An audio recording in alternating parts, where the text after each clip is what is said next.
Hello everyone, I am Dr. Jay Shirapra, your biology teacher. Welcome you all in today's biology lecture.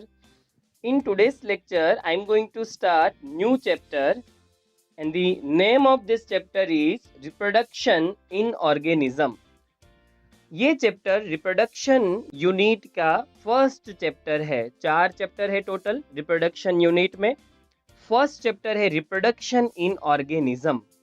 Second chapter हम पढ़ेंगे जिसका नाम है sexual reproduction in flowering plants.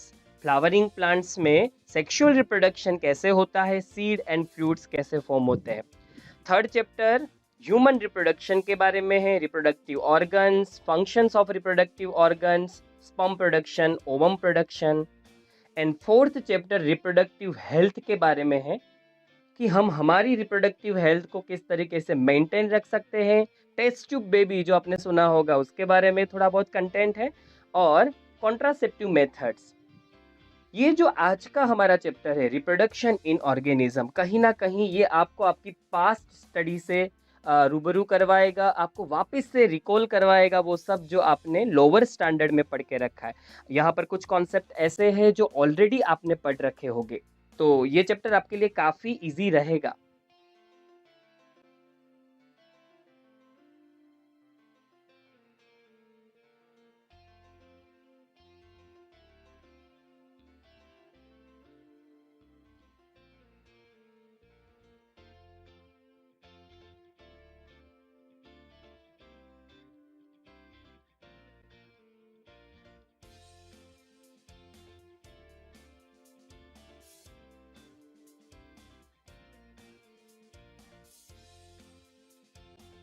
हमारा सबसे पहला टॉपिक है लाइफ स्पैन। लाइफ स्पैन से शुरू करते हैं। लाइफ स्पैन बहुत ही बेसिक वर्ड है, मेरे हिसाब से आप सबको इसका मीनिंग पता ही होगा। आप सब लाइफ स्पैन के बारे में जानते ही होंगे। जो नहीं जानते उनको मैं बता दूं, लाइफ स्पैन का मतलब होता है time period between the birth and death. जन्म और मृत्यु के बीच का जो वक्त है, टाइम पीरियड जो है between the birth and death, उसको हम कहते हैं लाइफ स्पैन। जो पीरियड, जो टाइम हमें जिंदगी जीने के लिए मिलता है, जितने पीरियड के लिए इस अर्थ पे हम हमारी लाइफ को सरवाइव करते हैं, जीते हैं, मजे लेते हैं, हमारी जो लाइफ की जर्नी है, उसके लिए ये वर्ड है लाइफ स्पैन। तो हर एक ऑर्गेनिज्म की लाइफ स्पैन अलग अलग होती है। सबकी जिंदगी एक समान तो नहीं होती, सब एक समान टाइम पीरियड इस अर्थ पे सरवाइव नहीं करते। The sizes of crows and parrots are not very different, yet their life span show a wide difference. अगर आप जानते हो तो शायद आपको पता होगा कि crows and parrots are almost similar by size. इनकी साइज लगभग लगभग सिमिलर है, अप्रोक्सीमेटली सिमिलर साइज इनकी होती है। Yet their life span show a wide difference. Size एक समान होने के बावजूद भी इनकी लाइफ स्पैन डिफरेंट है। मेरे हिसाब से आप सबको शायद ही पता होगा कि जो क्रो है वो 15 ईयर के लिए सरवाइव करता है, उसकी लाइफ स्पेन, उसकी ज़िंदगी बस इतनी ही है। जबकि पैरट की ज़िंदगी जो है वो है 140 ईयर्स, 140 साल। बहुत बड़ी लाइफ है इसकी, इतनी लाइफ तो हमें भी नहीं मिली है। पर साइज का कोई वास्ता नहीं है, कोई संबंध नहीं है लाइफ स्पेन के साथ। हम कह सकते हैं साइज सेम होने के बाद भी लाइफ स्पेन डिफरेंट हो सकती है। मैंगो ट्री का एग्जांपल लेते हैं। Mango tree has a much shorter life span as compare to peepal tree. पीपल के कंपेरिजन में मैंगो की लाइफ स्पेन छोटी होती है। No individual is immortal. अमर कोई नहीं है, इमॉर्टल कोई नहीं है। नेचर ने जहाँ पर बर्थ दिया है वहाँ पर डेथ दी है। अगर डेथ नहीं होती तो जो भी ऑर्गेनिजम्स बर्थ ले रहे वो बहुत लंबे वक्त के लिए इस अर्थ पे प्रेजेंट रहते। और अगर कोई मरता ही नहीं तो नए स्पीशीज के ओरिजिनेट होने के लिए या नए ऑर्गेनिजम्स को लाइफ में सरवाइव करने के लिए अपॉर्चुनिटी नहीं मिल पाती। नेचर सबको रूम देना चाहती थी, सबको स्पेस देना चाहती थी, सबके लिए इक्वल अपॉर्चुनिटीज होनी चाहिए, कोई स्पीशीज डोमिनेटिंग नहीं होनी चाहिए, और इसलिए उसने लाइफ के साथ साथ डेथ रखी। पर स्पीशीज कंप्लीटली एक्सटिंक्ट ना हो जाए, इस रीजन से उसने रिप्रोडक्शन रखा है सब स्पीशीज के सेंटर के अंदर। तो कोई भी इंडिविजुअल है वो इमॉर्टल नहीं है। जो बर्थ लेता है उसकी डेथ फिक्स्ड है।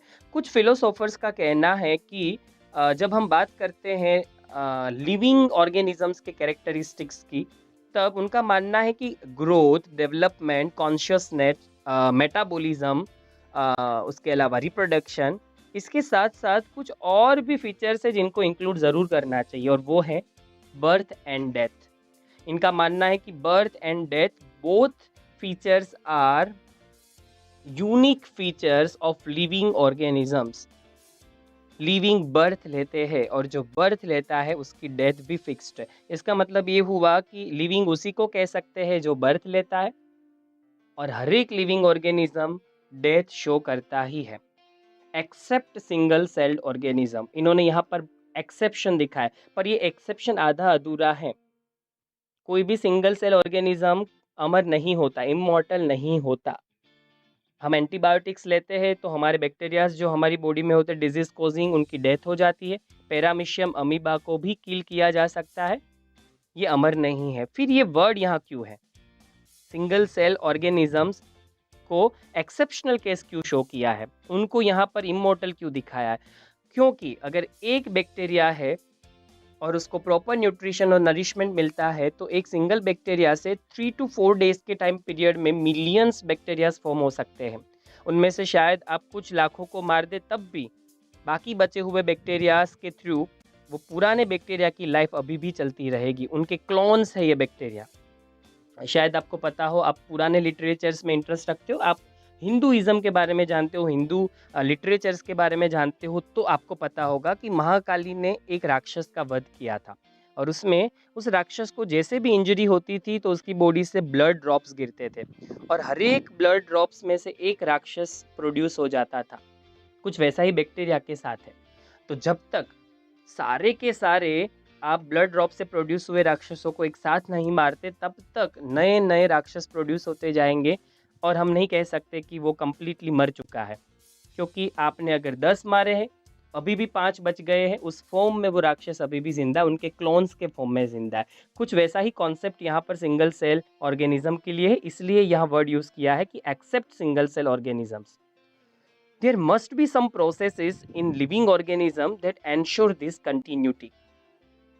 अगर डेथ फाइनल है, अगर हम कहते हैं कि कोई भी individual, no individual is immortal, कोई भी अमर नहीं है, तो डेफिनेटली एक समय के बाद ये ऑर्गेनिजम्स मर जाएंगे। तो अगर ऑर्गेनिजम्स मरते रहते हैं तो क्या वो स्पीशीज एक्सटिंक्ट नहीं हो जाएगी?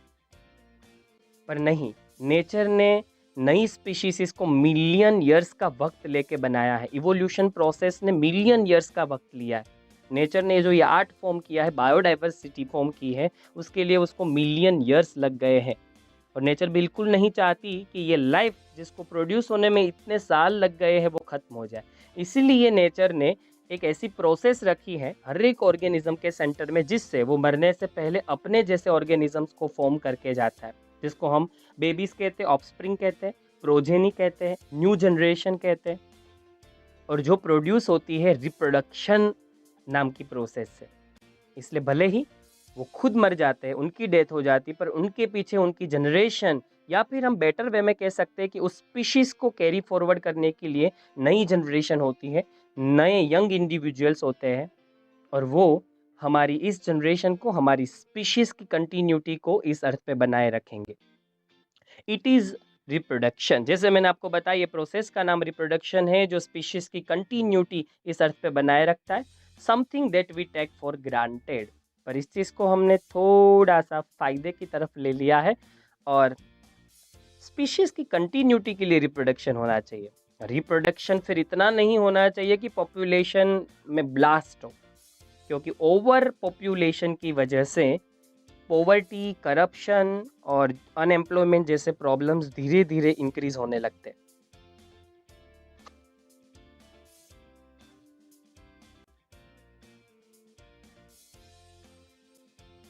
और अब इस टेबल में आपको जो शो किया है वो ये शो किया है कि डिफरेंट ऑर्गेनिजम्स की लाइफ स्पेन क्या हो सकती है, उसका एक डेटा आपको शो किया है। कुछ एग्जांपल्स हमने देख लिए थे और कुछ एग्जांपल्स आपके लिए नए हैं। बनियन ट्री का एग्जांपल है, 400 प्लस ईयर्स की इनकी लाइफ होती है। जबकि आप देखिए राइस प्लांट, व्हीट है, कॉर्न है, जो भी ग्रेन्स से बिलॉन्ग करते हैं, ये प्लांट्स बहुत लंबी लाइफ नहीं सर्वाइव कर सकते। इनकी लाइफ स्पेन बहुत ही छोटी होती है। ग्रास फैमिली से ये बिलॉन्ग करते हैं, 3 to 7 months ओनली। जबकि फ्रूट फ्लाई 2 वीक्स। कुछ ऐसे भी इंसेक्ट है जिनकी लाइफ बहुत ही कम होती है, फ्यू डेज भी आप कह सकते हैं। तो यहाँ आपको कुछ ऑर्गेनिजम्स की लाइफ स्पेन के बारे में बताया है कि अलग अलग ऑर्गेनिजम्स को नेचर ने अलग अलग लाइफ स्पेन दी है। सब एक समान जिंदगी, एक समान वक्त इस अर्थ पे स्पेंड नहीं करते।